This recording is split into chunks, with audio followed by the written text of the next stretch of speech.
अस्सलाम वालेकुम, I am Ayesha Nasir, consultant dietitian at holistic care. आज की इस वीडियो में हम बात करेंगे मिडनाइट ईटिंग के हवाले से। जो लोग आधी रात को उठकर या बच्चों को सुलाकर या काम से फारिग होकर खाना खाते हैं और खाना नहीं खाते, बेसिकली चिप्स के पैकेट, पीनट्स के पैकेट फूड आइटम्स बहुत ज़्यादा खाते हैं, तो क्या क्या नुकसानात हो सकते हैं। सबसे पहले तो ये कि आजकल मुझे लाहौर का पता है 10 बजे के बाद तो गैस का वैसे ही मसला बहुत ज़्यादा बन जाता है, तो आप कोई फ़्रेश चीज़ तो प्रिपेयर कर नहीं सकते। अब हमारे पास पीछे बचती हैं या तो ऑनलाइन ऐप्स जिनसे हम खाना ऑर्डर कर लें, या हमारे पास बचते हैं पैकेट के फूड आइटम्स जो हम लेट नाइट इस्तेमाल करना शुरू कर दें। दोनों केसेस में इंतहाई ख़तरा है, बिकॉज़ जो ऑयल इस्तेमाल होता है इन चीज़ों के अंदर वो इंतहाई ख़तरनाक है। इवन अगर हम पीनट्स की बात करें, सॉल्टेड पीनट्स की, रोस्टेड पीनट्स की अगर हम बात करें, उन पे बहुत ज़्यादा, जब हम बाहर के पैकेट्स वाली चीज़ खरीदते हैं तो उन पे बहुत ज़्यादा सॉल्ट लगा हुआ होता है, जो कि अपने साथ वाटर रिटेन करता है। ब्लड प्रेशर के पेशेंट्स के लिए बिल्कुल अच्छा नहीं है। इवन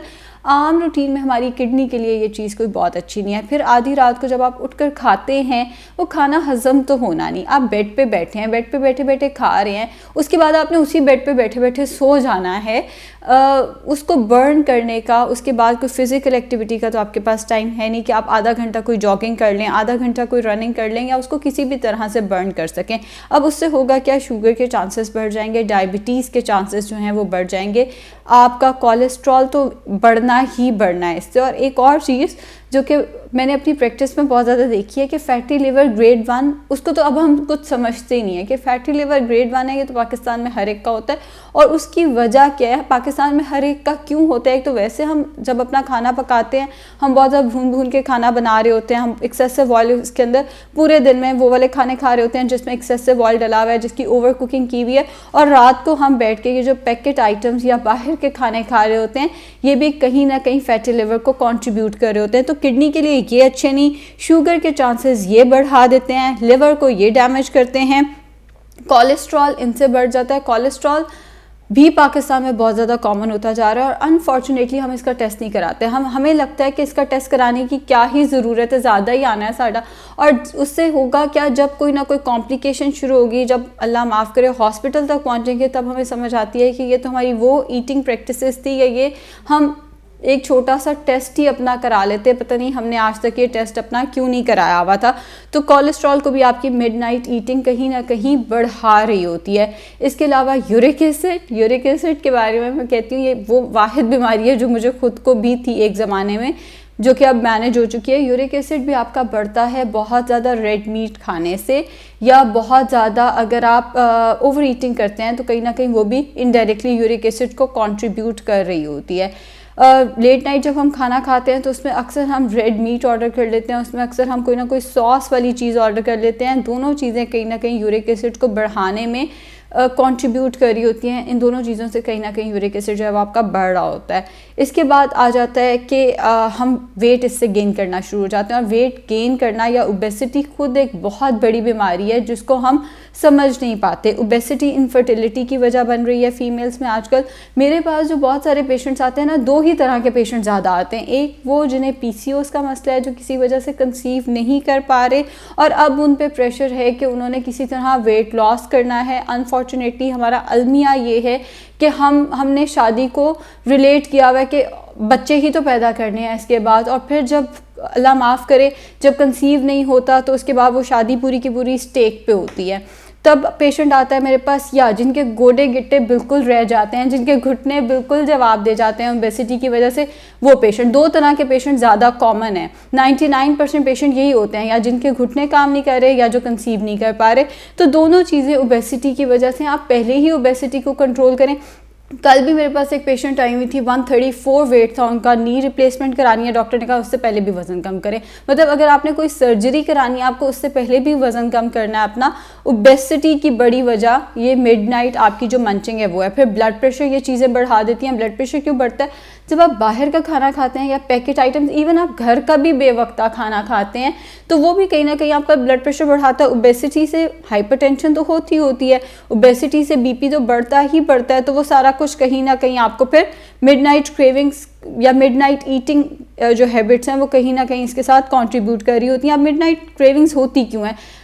अक्सर ये हमारी इमोशनल ईटिंग होती है। इमोशनल ईटिंग से मुराद ये है कि हमने पूरा दिन बहुत काम किया है, 8 बजे के बाद जो हमारे ना खाने का टाइम है उस टाइम पे हम बिल्कुल फ्री हैं। बच्चे सुला दिए हैं या अगर आप सिंगल भी हैं तो आप ऑफिस से उस टाइम पे फ्री हो गए हैं, अब आपने नेटफ्लिक्स देखना और उसके साथ कुछ हल्का पुल्का खाना है। जिस केस में ये जो मिडनाइट क्रेविंग्स हैं वो आपकी क्रेविंग्स नहीं है एक्चुअली, वो आपकी इमोशनल ईटिंग है। बोरियत को आपने एसोसिएट किया हुआ है विद फूड, आपने अपने फारिग टाइम को एसोसिएट किया हुआ है विद फूड, आपने खुशी को, गम को, दुख को, एक्साइटमेंट को, हर चीज़ को एसोसिएट किया हुआ है विद फूड। खुश हो तो चलो कुछ खाना मंगा लेते हैं, दुखी हैं तो चलो एक बर्गर खा लेते हैं, एक्साइटेड हैं तो चलो कुछ मिलके खा लेते हैं, आइसक्रीम मंगा लेते हैं। ये सारा कुछ ये आपके इमोशंस हैं बेसिकली।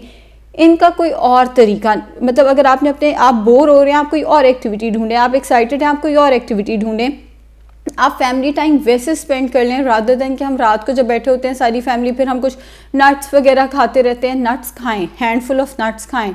उससे ऊपर जब आप जाते हैं तो फिर ये आपके वेट, ये कोलेस्ट्रॉल कम करने के बजाय ये कोलेस्ट्रॉल बढ़ाने लग जाते हैं, ये बीपी कम करने की बजाय ये बीपी बढ़ाने लग जाते हैं, ये फ़ायदे के बजाय आपको नुकसान देने लग जाते हैं और आपकी किडनी को भी इवन ये इफ़ेक्ट करना शुरू कर देते हैं। अब क्या ऑप्शन हमारे पास मिडनाइट में होनी चाहिए? अगर आपको बहुत ज़्यादा वाकई भूख लग रही है, इमोशनल ईटिंग नहीं, अगर आपको वाकई बहुत ज़्यादा भूख लग रही है तो एक अंडा उबाल कर खा लें। अब जैसे गैस का मसला है, हमारे सबके यहाँ गैस नहीं आ रही होती रात 10 बजे के बाद, उस केस में आप कबाब बना के रख लें। अगर एयर फ्राई है तो बहुत अच्छी बात है, एयर फ्राई नहीं है तो नॉन स्टिक पैन पे उन्हें हल्का सा पका लें, बहुत डीप फ्राई नहीं करना, हल्का सा फ्राई करके आप कबाब का इस्तेमाल कर लें। इसका फ़ायदा ये होगा, कबाब को इस तरह फ्राई करके आप फ्रीज़ कर लें। इसका फ़ायदा ये होगा कि अगर रात को गैस नहीं भी आ रही तो आप माइक्रोवेव करके इनको इस्तेमाल खा सकते हैं। ये गलत है कि माइक्रोवेव कैंसर तक कॉज करता है। हाँ, माइक्रोवेव का एक्सेसिव इस्तेमाल, बिला वजह इस्तेमाल नहीं करना चाहिए। अगर आप चीज़ को ढक के माइक्रोवेव में रखते हैं तो उसका कोई नुकसान नहीं है, और प्लास्टिक की चीज़ों को हीट नहीं करना, बस इतनी से आपने एहतियात करनी है। तो कबाब माइक्रोवेव करके खा लें, वो भी नहीं तो दूध का ग्लास गर्म करके पी लें। दूध का फ़ायदा ये है कि आपको नींद लाने में बहुत हेल्प करता है। वेट नो डाउट ये थोड़ा स्टक कराएगा अगर आप रात के टाइम पे इसका इस्तेमाल करेंगे, लेकिन कुछ और खाने से, बर्गर पिज्ज़ा वगैरह खाने से बेहतर है आप दूध का एक गिलास नीम गर्म करके बेशक माइक्रोवेव में उसको ढक के रख दें और उसको हल्का सा गर्म करके, हो सके तो उसमें हल्दी और थोड़ी सी काली मिर्च डाल के उसका इस्तेमाल करें। ये बहुत अच्छा आपका लेट नाइट स्नैक है। और कुछ नहीं समझ आता तो हैंडफुल ऐसे मुट्ठी बंद करके जितने नट्स आसानी से आते हैं, आमंड्स, वॉलट्स, कैशनट्स वगैरह, वो इस्तेमाल कर लें। वो भी नहीं तो कोई एक आधा फ्रूट, इससे ज़्यादा नहीं, कोई एक आधा फ्रूट का इस्तेमाल जो है वो लेट नाइट किया जा सकता है। पैकेट के आइटम्स को, फ्रोज़न आइटम्स को जितना हो सके आपने लेट नाइट अवॉइड करना है। ये तमाम बीमारियों की जड़ है। शुक्रिया।